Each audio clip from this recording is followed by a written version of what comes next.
Welcome to our first session of Ask Inclusion Ed. I'm Keely Harper-Hill, and today we're going to look at using the evidence to support sensory needs in the middle years classrooms. If you have questions or feedback, we'd love for you to post these in the comments section on the actual Inclusion Ed practice.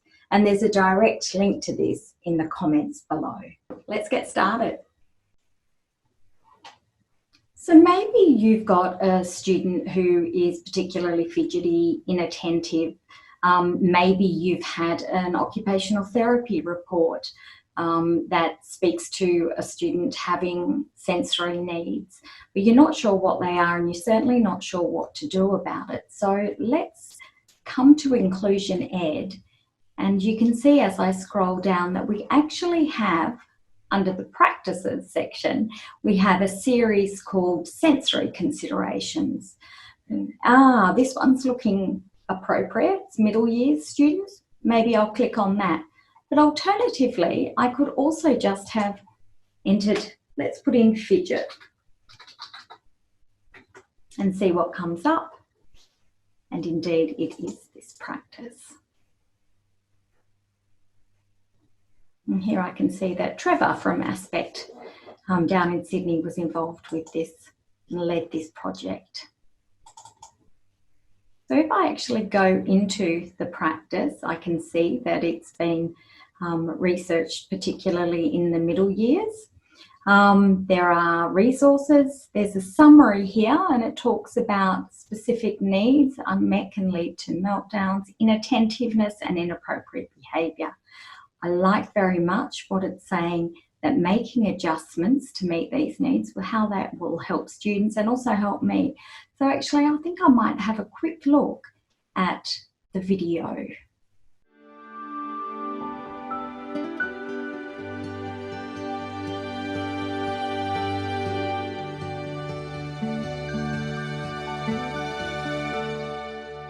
Do you have students who struggle to attend and remain focused during class or become overwhelmed by the classroom environment? Students on the autism spectrum often have specific needs in regard to their sensory profile. Sensory needs which are not met in the classroom environment can be particularly challenging for the student and can sometimes present as inattentiveness, meltdowns and inappropriate behaviour. Some of the very common sensory needs that you might find in the classroom are students who become unsettled by too much noise, too much light, or other students being too close to them. Providing small adjustments to cater for the student's sensory profile can help students better focus during class and can often lessen the need for behaviour management. Sensory needs can be vastly different from person to person. However, some common strategies for use in the classroom are adjusting the seating plan of the classroom to help the student remain focused. Consider using a filter or dimming fluorescent lights. Allow sensory or movement breaks where students can remove themselves from the classroom. Allow students to wear headphones if they need to cut out extra noise or to play soft background music. Don't insist on eye contact when talking to the student. If the student requires oral sensory input, allow them to chew gum. Or consider a variety of seating options such as sitting on a football instead of a chair. Students with sensory challenges can be hypersensitive or hyposensitive to sensory stimuli. Being hypersensitive is when the individual experiences sensory stimulus more than the average person, and hyposensitive is when the person experiences less sensory stimulus than the average person. And individuals with a hyposensitive profile could present in the classroom as fidgety or inattentive. Identify sensory processing differences that may be affecting a student in terms of their behaviour, learning and performance by consulting with the student, their family and their therapist as to what sensory needs they have and what supports may help them to remain calm and focused in the classroom. Sometimes very minor adjustments can make a world of difference to a student on the autism spectrum and also dramatically improve classroom behaviour. What I can do from here, just go straight into our plan, set goals, apply the practice, reflect and refine, and share process of professional learning. So I'm going to go straight into the plan. And this gives me straightforward steps on what I need to do before I make the adjustments. And the first thing here, obviously, is observing student behaviour, because I'm going to want to put the adjustments in place, but having first collected some data on that. Behaviour, consulting the students and the families and specialists. So if, for example, we have that report from the occupational therapist, might chat to the student's parents, or indeed chatting to the student himself or herself in year 7 and 8 is more than reasonable. I like this section. It works better if the teacher doesn't work. And then also here it's got materials informing this practice. And here, the practice brief. Well, that's really interesting. I wonder what that is. And I'll tell you, because this is the brief that when the project team did the models of practice, they actually, teachers learnt about each of the practices that they could choose to use through practice briefs. So it wasn't trialled on inclusionED like it is now. They just received sensory needs, in this case sensory need practice brief online, and like this, it's downloadable so that you can print it off. So now I am going to go in and set the goals. So this allows me to set goals for students as well as myself. So let me pop in here, and I've got a student who, when something's particularly difficult, so maybe it's kind of overloading her cognitively, she really finds it very difficult to stay attending and focused on the task at hand, particularly, to be honest, if it's not a favourite one, because then you've got the layer upon layer of perhaps some underlying sensory issues. Added onto that is this cognitive overload of a difficult task, and on top of that, issues around motivation, because of course none of us really like doing things that we find particularly difficult. So if we think about all of that layer upon layer, what do I think I could do to help this student? It's really around when she's doing writing composition. So I think what I'm going to do is type in that she will remain on task during non-preferred. So I really know that it happens when she's really struggling with a task, and in particular I'm going to put journal entries, and I want her to attend for more than 1 minute when the lights turned off. Now, this is really interesting. So this is what my target is, and I might say by the end of term 2. So that's going to be what my target is. Oh, let me just put here, fix that up. So for more than a minute when the lights are off. And I know that maybe this is the sensory issue for her, because when we were looking at the occupational therapy report, or maybe when I went back to the parents, they were able to tell me that she was particularly sensitive to light and flickering lights. And of course I have fluorescent bulbs in my classroom. So then I'm going to put in another goal, but you'll see I could actually put in several more, and I could put in more not only for Mika but for other students, or I might put in more than one for this particular student. But now I'm going to, in order for me to support Mika to do this, I think my own goal is going to be that I will consistently, and let's say that means more than 80% of the time,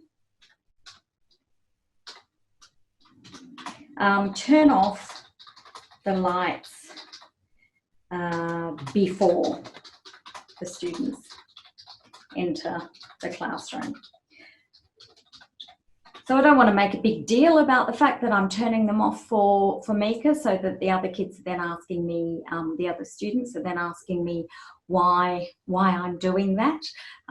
So I'm going to I'll turn off the lights before the students enter the classroom, and maybe actually I might want to put in another goal, and that's I will not give instructions when I am standing in front of the window, because I know if the lights are off and I'm standing in front of the window, then the students, all of the students, won't be able to see my face so well. So that's a good piece of advice. So I'm going to save my draft. Underneath apply the practice, it tells me exactly what to do depending on what the adjustment is that I've chosen. And then I can go through, and once I've done that, maybe at the end of the term, I can come back and reflect on the student goals and reflect on how I went as well. So Mika will remain on task during a non-preferred for more than 1 minute. Well, actually the range was sort of 45 seconds to 4 minutes while completing journal entries, and in the last 2 weeks of term she was consistently making 3 minutes. So I'm pretty happy with that. Yeah, and I probably was very particular about this, so I achieved that one, and I wasn't so good at this, and sometimes I had to move, so sometimes I had to repeat instructions because I did this about, I don't know, half the time. And so ideally what you would have done is actually keep some sort of data of this. And so now I'm going to save and complete. Am I sure I want to complete this session? I do. And importantly, I then get the option of actually printing out, downloading and printing out a certificate that can go into my portfolio. So let's download that just for completeness. Awesome.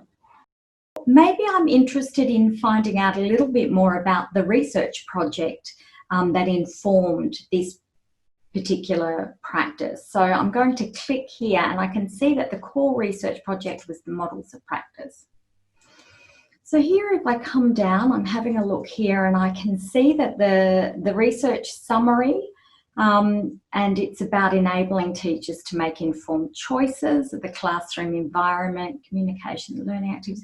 I really like the look of that, and I also particularly like that the aim of the project was to develop, trial and evaluate models of practice, that resources and professional development material. I really like that. So I get an idea about this was quite a big design type project.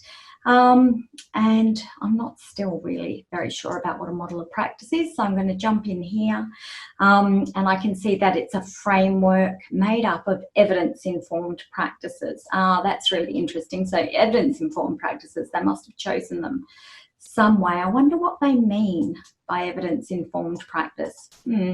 Okay, well, I can go down and I can find out particularly about the middle years model of practice, because that's the one that's most relevant to me. And I can see the practices here are organised under 3 different headings. And I can see here, down here, it tells me more about the framework and how it's organised and what fits into which organiser. So that's really interesting. So I would love to know what they meant by evidence-informed. So if you come across something, well, there's a lot of evidence, it might be quicker if I just close that up there. So actually, maybe what I'd like to ask is, how did the researchers determine which practices were evidence-informed? So what does this mean? I know that I hear evidence-based bandied around like nothing on earth, but I wonder how they defined that in this particular research project. So I'm going to comment it, and I'm going to wait to see what happens. And typically, the researchers will be contacted by the inclusionED team, and the inclusionED team will get back to you. So that's my first use of inclusionED, to explore how I can meet the sensory needs of students in middle years. So thanks so much for watching our first session of Ask inclusionED. Just a reminder, please post any questions or feedback in the comments section on the inclusionED practice that we have just explored. There's a direct link to this in the comments below for your easy reference. We'd also love to hear your suggestions for future Ask inclusionED sessions. See you next week for our session on supporting students to transition independently.